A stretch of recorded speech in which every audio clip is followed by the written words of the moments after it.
प्राचार्य doctor P Patil social forum Shantiniketan लोक विद्यापीठाच्या वतीनं सालाबाद प्रमाणे यंदाही कलाग्राम लोकोत्सवामध्ये दिनांक 12 ते 20 जानेवारी दरम्यान विविध स्पर्धा आणि प्रदर्शनांचं आयोजन करण्यात आलंय। यामध्ये 12 ते 20 जानेवारी दरम्यान रांगोळी स्पर्धा आणि प्रदर्शन, 14 जानेवारीला माजी विद्यार्थी मेळावा आणि गुणवंत विद्यार्थी सत्कार, त्याचबरोबर 15 ते 19 जानेवारी दरम्यान कृषी प्रदर्शन, 15 जानेवारीला संगीत भजन स्पर्धा पुरुष गट, तर 16 जानेवारीला संगीत भजन स्पर्धा महिला गट, तसंच 17 जानेवारी या दिवशी लोकगीत स्पर्धा, 18 जानेवारीला लेझिम आणि गजनृत्य स्पर्धा, तर 19 जानेवारी रोजी ग्रुप डान्स स्पर्धा होणार आहेत। त्याचबरोबर 20 जानेवारीला पुरुष आणि महिलांच्या लावणी स्पर्धांचं आयोजन करण्यात आलंय। या लोकोत्सवांतर्गत होणाऱ्या विविध सांस्कृतिक उपक्रमास आणि प्रदर्शनास त्याचबरोबर पुरस्कार सोहळ्यास उपस्थित राहून नागरिकांनी सहकार्य करावं असं आवाहन कोषाध्यक्ष DS माने आणि गौतम पाटील यांनी केलेलं आहे।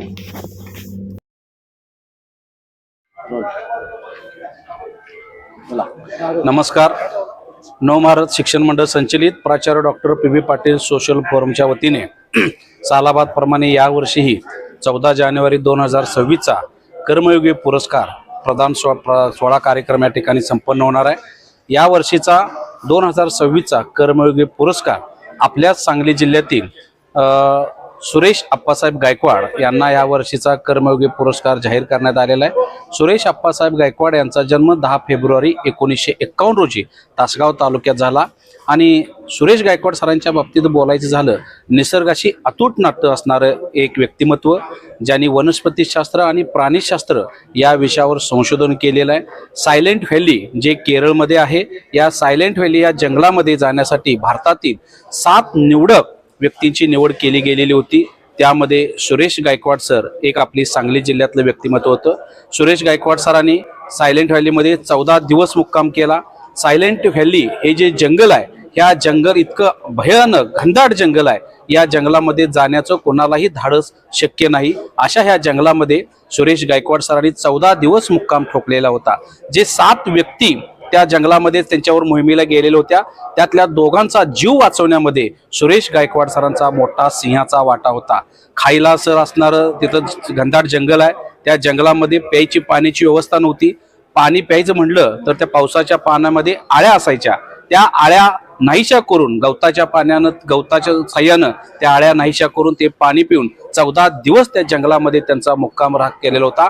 असे हे सायलेंट व्हॅलीमध्ये ही मोहीम फत्ते करून सुरेश गायकवाड सर या ठिकाणी परत आलेले होते। सापाच्या बाबतीत बोलायचं झालं, सरांना ज्यावेळी विचारलं गेलं सुरेश गायकवाड सरांना सापांच्या विषयी आपल्या मनात भीती आहे का, तर सरांनी सांगितले की स्वतः मी हाताला तो साप चावून घेतलेला होता। साप चावल्यानंतर काय होतं, असे विविध उपक्रम, असे विविध प्रयोग सरांनी केलेले आहेत। सरांचं घर सांगलीमध्ये जाय इनाम धामणी रोडला, सरांचा घराचा जो 10 गुंठ्याचा प्रोजेक्ट आहे, त्यामध्ये ते सेंद्रिय ऊस असू दे, पपई असू दे, विविध प्रकारचे ते फळ तिथं घेत असतात। एक उत्तम उदाहरण पाहायला मिळालं, एक झाड आहे, त्या झाडाला ते 3 प्रकारची फळं घेतात, मिरची घेतात, टोमॅटो आहे, वांगी आहे, असे कलम भरून त्यांनी एक रोप तयार केलेलं आहे। असे नैसर्गिक शेती करणारे आणि संशोधन करणारे सुरेश गायकवाड सर आहेत। सुरेश गायकवाड सरांच्या बाबतीत बोलायचं झालं, सर पावसाचं पाणी दरवर्षी 3000 लिटर पाणी साठवून करून ठेवत असतात, त्यामध्ये बॅक्टेरिया नसतो।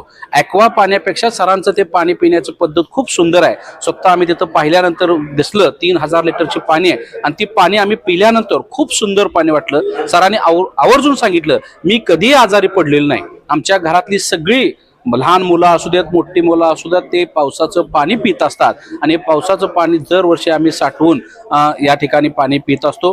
सरांच्या बाबतीत बोलायचं झालं, मायनी अभयारण्याला दर्जा मिळवून देण्याचं काम जर कोणी केलं असेल तर सुरेश गायकवाड सरांचा मोठा वाटा आहे। त्यामध्ये मायनी अभयारण्यामध्ये 18,000 किलोमीटर प्रवास करून जे फ्लेमिंगो पक्षी येतात, त्या पक्ष्यांचा शोध घेऊन त्या अभयारण्य डिक्लेअर करण्याचं काम सुद्धा सरांनी केलेलं आहे। सर ज्यावेळी केसरीला गेले होते तिथं कुंती धरण आणि या कुंती धरणाविषयी धरण बांधण्यात येणार होतं, त्यावेळी सगळे साहित्यिक, सगळे निसर्गप्रेमी, सगळे वनस्पती शास्त्रज्ञ, संशोधक त्या आंदोलन केले हे धरण बांधण्यावेळी। आणि त्यावेळी सरांनी एका मनेर नावाच्या व्यक्तीच्या साह्यानं त्यांनी इंदिरा गांधींना ह्याचं महत्व पटवून सांगितलं, हे कुंती धरण जर तुम्ही बांधलं तर सायलेंट व्हॅलीचे जी जैवविविधता आहे ती नष्ट होईल, निसर्ग नष्ट होईल। इंदिरा गांधींना ते पटलं आणि ते धरण पूर्णपणे थांबवण्याचं काम सरांच्या माध्यमातून झालेलं आहे. नंतर राजीव गांधींनी त्याला राष्ट्रीय उद्यान म्हणून घोषित केलं आणि राजीव गांधींच्या हस्ते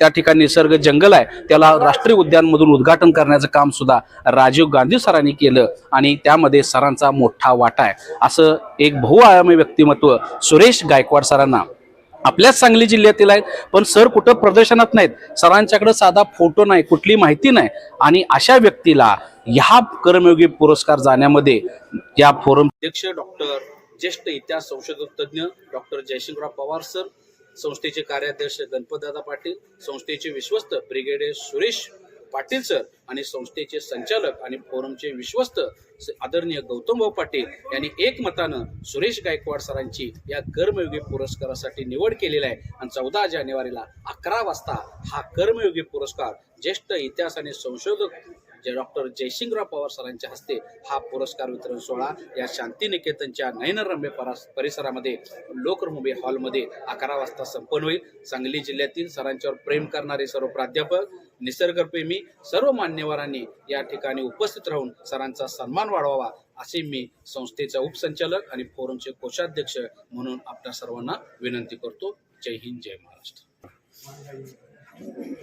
प्राचार्य डॉक्टर पी बी पाटील सोशल फोरमच्या वतीने प्राचार्य डॉक्टर पी बी पाटील साहेबांच्या 94व्या जयंतीनिमित्त दरवर्षीप्रमाणे यावर्षी साहेबांची 94वी जयंती अत्यंत मोठ्या उत्साहात आम्ही संपन्न करणार आहोत आणि या साहेबांच्या जयंतीनिमित्त सालाबादप्रमाणे याही वर्षी 12 जानेवारी ते 20 जानेवारी दरम्यान कलाग्रामचं आयोजन केलेलं आहे. कलाग्राम म्हणजे साहेबांनी ह्या संस्थेची स्थापना एक कला पथकाच्या माध्यमातून केलेली आहे आणि या संस्थेला सांस्कृतिक वारसा आहे. तोच वारसा, साहेबांचा वारसा संस्थेचे संचालक गौतम भाऊ पुढे चालवत आहेत आणि याच साहेबांच्या जयंतीनिमित्त 12 जानेवारी ते 20 जानेवारी दरम्यान जो कलाग्राम महोत्सव आम्ही आयोजन करणार आहे. 12 जानेवारीला जो कर्मयोगी पुरस्कार ज्या व्यक्तींना आपण देतोय, ज्या मान्यवरांना देतोय, सुरेश गायकवाड सर यांचा विषय आहे वनस्पती शास्त्र आणि प्राणीशास्त्र. या विषयावर आधारित रांगोळी प्रदर्शनचं उद्घाटन 12 जानेवारीला असणार आहे. 12 जानेवारी ते 20 जानेवारीपर्यंत सर्वांना रांगोळी प्रदर्शन पाहायला मिळेल.